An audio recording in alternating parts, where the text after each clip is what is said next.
সাম্প্রতিক বন্যায় রাজ্যের গ্রামীণ এলাকায় প্রায় 50,000 বাড়িঘর ক্ষতিগ্রস্ত হয়েছে।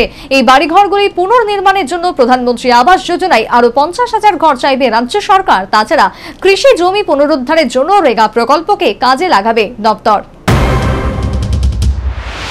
সাম্প্রতিক বন্যায় গ্রাম উন্নয়ন দফতরের প্রায় 2006 কোটি টাকার ক্ষয়ক্ষতি হয়েছে।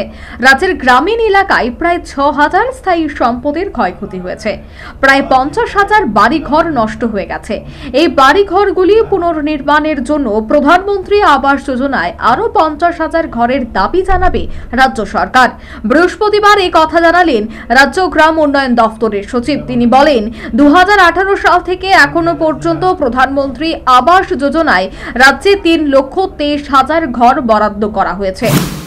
আমরা রিলিফ এফোর্ট করছি। রিলিফ এফোর্টের মধ্যে গ্রামীণ উন্নয়ন দপ্তর থেকে যতগুলি ঘর ক্ষতি হয়েছে, এটার ক্ষেত্রে আমরা স্পেশালি গভর্নমেন্ট অফ ইন্ডিয়া থেকে প্রায় 50,000 মতন অ্যাডিশনাল ঘর আমরা দাবি রাখছি।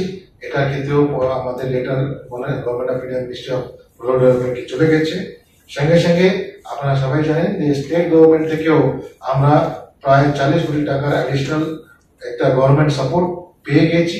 এটা নিয়েও আমরা আমাদের যতগুলি ক্ষতিপূরণ যেখানে যেখানে হয়েছে সেই কাজটা আমরা টেকআপ করব। তাছাড়া বন্যায় গ্রামীণ এলাকায় অনেক কৃষি জমির ব্যাপক ক্ষয়ক্ষতি হয়েছে। সেই কৃষি জমি পুনরুদ্ধারের জন্য রেগা প্রকল্পকে কাজে লাগাতে হবে। এর জন্য নতুন করে নিয়ম নীতি তৈরি করছে রাজ্য সরকার।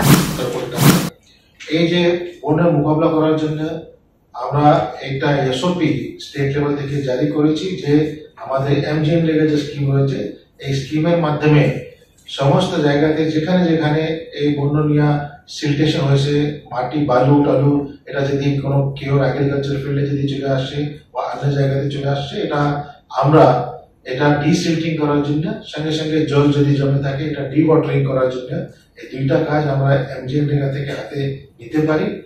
এটা কি করে নেওয়া যাবে, এটা একটা ডিটেইল এসওপিও আমরা সবাই ডিস্ট্রিক্ট ম্যাজিস্ট্রেট এন্ড কালেক্টরসকে এবং বিডিওকে দিয়েছি, আর ওরা ফিল্ডে এভাবে কাজটা করছে। এখন আগামী দিনেও চলবে, যাতে যা কৃষকরা এই বন্যা ক্ষতি হয়েছে ওনাদের জমি যাতে আমরা।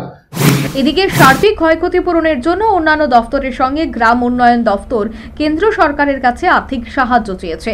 আপাতত রেগা প্রকল্পকে ভিত্তি করেই ভেঙে পড়া গ্রামীণ পরিকাঠামো গড়ে তুলতে চাইছে দফতর। Bureau report, news vanguard.